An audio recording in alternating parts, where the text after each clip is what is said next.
Hi, Tony Selzer here. Welcome to the Experience Economy. I've got a great guest here today. It's awesome when you can find people that think like you do, but don't think like you do because they have different perspectives in the universe. And they're bringing a different background and economy of what they have learned and really felt in the world for the last 3 decades. She's going on her 25th birthday. Eileen Marcus is a good friend of mine. We've just been really bonding over the last hour, really getting to know each other and talking about the world as the way we see it and how the world can come together to provide greater value for everybody that is getting outreach from this podcast.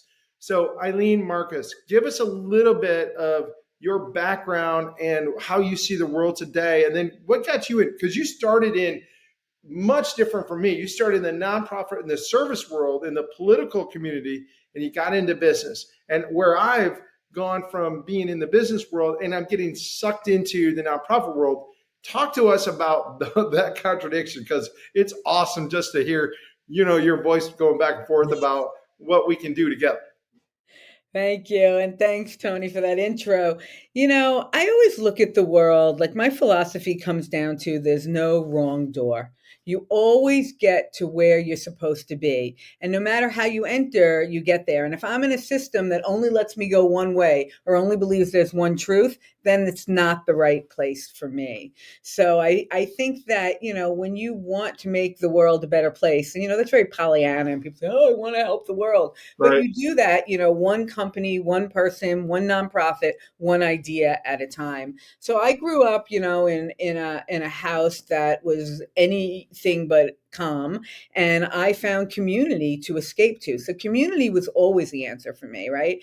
And business, I'm babysitting, I'm candy striping, I'm outside of my house where I felt safe, and I was also getting paid and fed usually. So I really liked community. You always show up, there's pizza. And I really always found that as a way to survive, and that became my career because I realized what else do you need to survive? Financial independence. So I Right. became a social worker, and that was tied in with being a policy wonk about why women earn less. Once you start in poverty, how hard it is to get out of poverty and jump over what I call that lip from being poor to near poor, where you're just one, paycheck away from disaster, one car problem away from disaster, one doctor visit that's not covered away from disaster. And really worked that way for most of my life, and worked in those systems, and was able to make some great headway in helping people to get some economic sufficiency and expand food pantries and services. And then that led me to the next level of, okay, now how do we get you to work? So I ran one of the largest workforce systems in the country. This was right when the welfare legislation was really coming to be, and New York led the way, and I led those efforts. And I helped put people to work so they had a reference, so they knew what it was. We forget that some communities do not know what it is to work hard, or they're working hard, but they're working hard at, I always say, if they would just use their skills for legal things instead of illegal things, right? Because they have the skill set, but it's not what they know. I hope that's okay to say.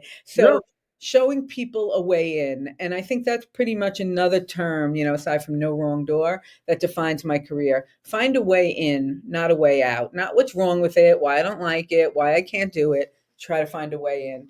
And Well, that led me to working in businesses and, and helping them to grow. And then from there, working with the founders to start the business and change the economic scape of the country, of the county or whatever they are. And, there's nothing wrong with wanting financial independence for yourself. And there's nothing wrong with wanting to spread that. yes, and it is so different, a philosophy, to start from the premise of, if you're going to bring me a problem, bring me a solution, right? And I think my first boss, I'm going to go suits on you if you understand the reference to Harvey Specter. That's my new Netflix diatribe, right? But it's like, if you're going to bring me a problem, bring me a solution.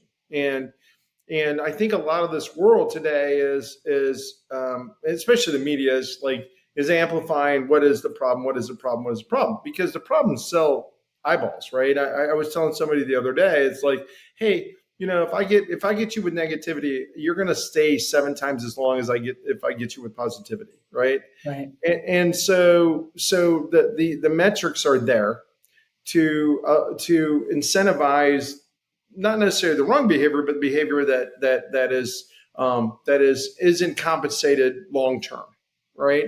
And so what I think you're saying is yes, there are problems in this world, and we need to solve them, but amplifying the negativity is not a long term solution. We have to bring a solution to it. And so so you and I were talking about like my nonprofit that I'm working with on the veteran side. It's like, yes, yeah, vets have PTSD, and they have probably trauma in their earlier life, and they have other things that are going on. Is that really, is us just amplifying that and talking about it going to solve it? No, we're not going to save anybody's life that way.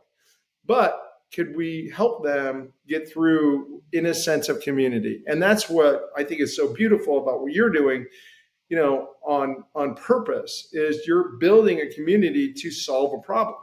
Yes. That is because a community has different perspectives. It is like, when we do innovation. Let me just react to that.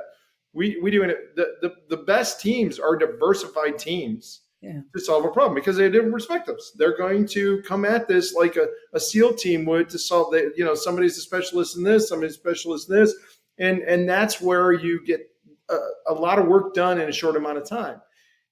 That's where I think you're trying to do in the business community, is help people understand some best practices on how to solve big problems. Is that fair?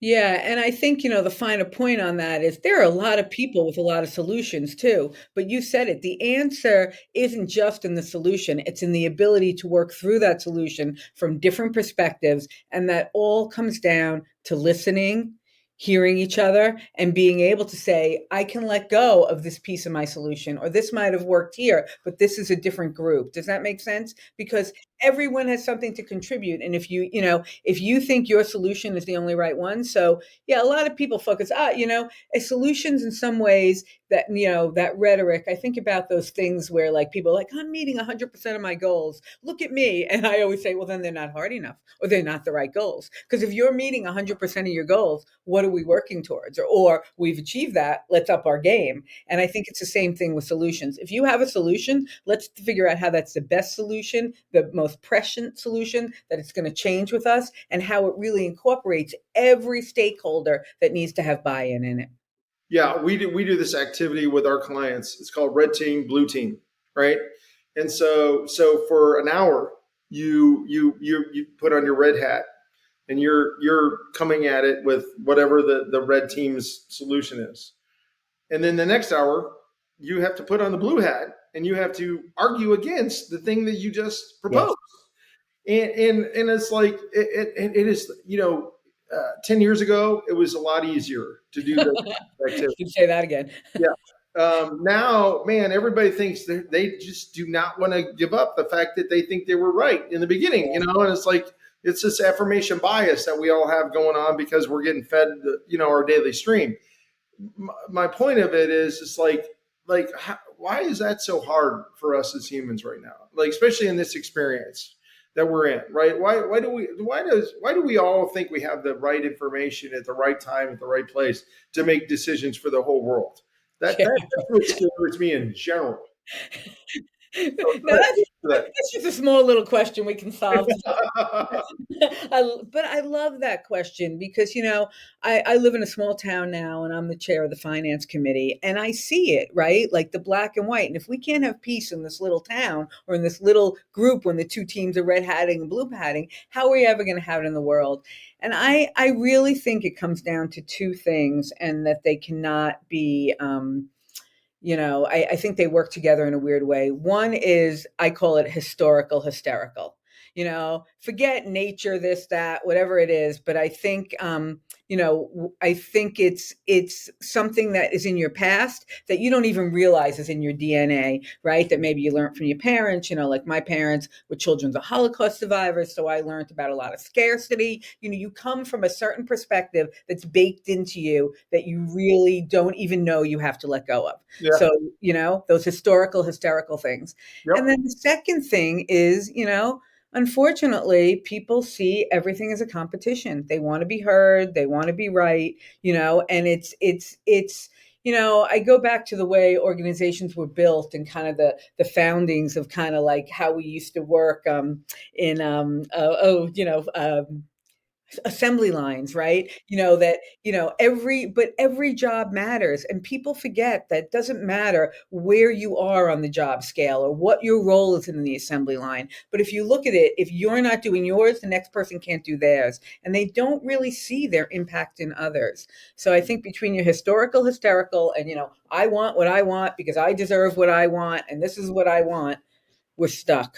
The hysterical is genius. It is so good. The way we our coaching speak that we've used over the years, and that has been, you got to know what you're showing up with, right? You have to know what your predilections are that Yeah.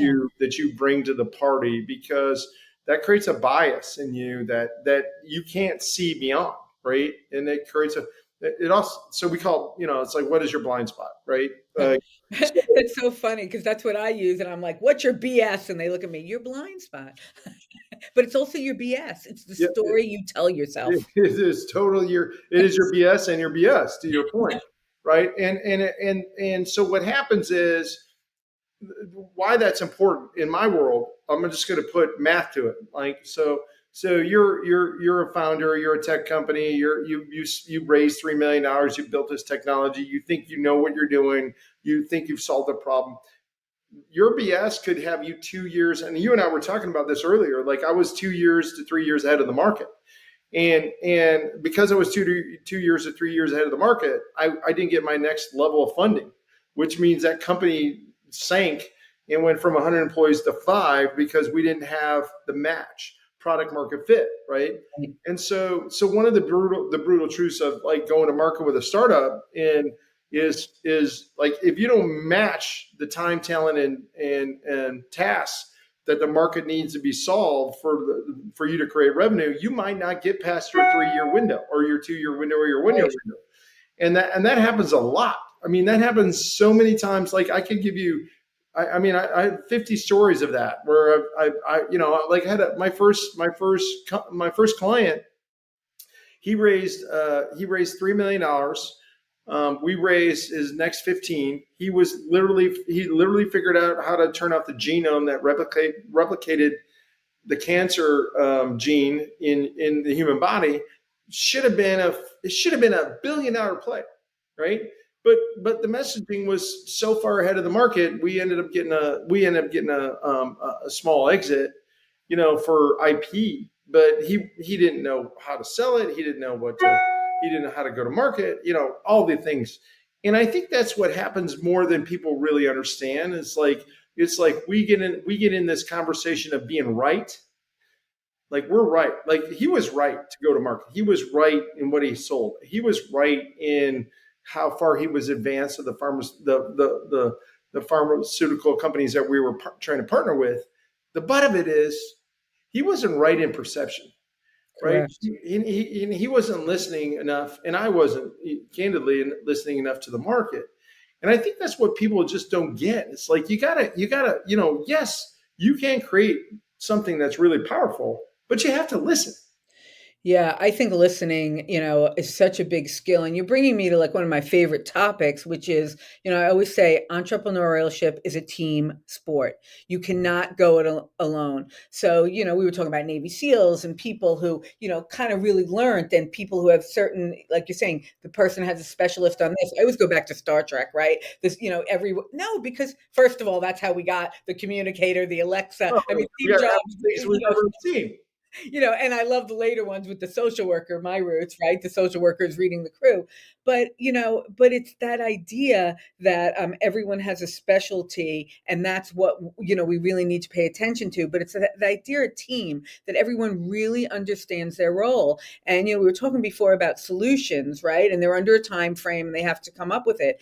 But what a lot of people are doing now, the solution to that is having a co-founder, so that you're not the solo founder. Because like you're saying, the plays that need to happen, right, in the time frame between taking the product to market, dealing with the funders, doing the messaging, building a community around it, that is no longer a one person job with a team below it. It's really a two founder job, because you both have to really be present in that, and that And gets you okay with the reality.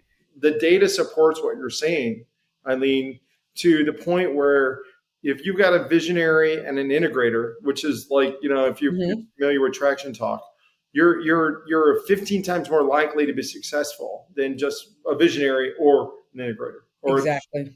if an integrator doesn't have a visionary, they're usually called a technician, right? So my joke is, thank God technology guys can't sell shit, or I wouldn't have a job. But really, what it really may mean is that they were typically that technician that was looking for a visionary, right? And I say it differently. I say, thank God visionaries can't put the pedal to the metal, or I wouldn't have a job, right? Right. Because I'm that technician. But a good technician or integrator is going to make that vision even bigger and better, because they're 100%. going to I have explode. a bald spot in my head at $3 million in revenue, right? Because I would get there and I couldn't get it past that because I wasn't it, I didn't have my integrator, right? And I think that's what's interesting about the just kind of rolling this into, and because we got to I want to wrap this up, and I think you've got something that's very powerful I want you to say, is like the the power of understanding the yin to your yang, and leveraging that to get to the next level is part of what I think what's attracted you to me and me to you.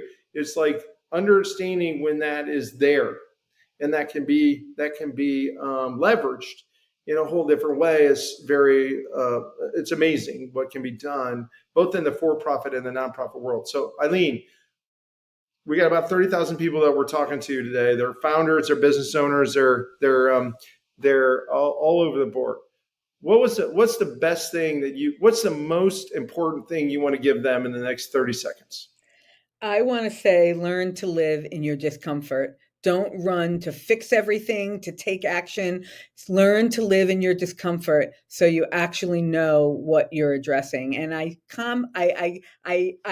bookend that with, just because it isn't working doesn't mean it isn't working. Sit on it. Wait for it. But when you're in that discomfort and you're still, instead of go, go, go, have to do, you will know the truth. And that will give you a much clearer connection to why you're in this, your mission, but it will also give you a much more decisive outlook as a leader, and bring your company to a better place. Who will? Clarity is power. That was awesome. Thanks so much. Thank you.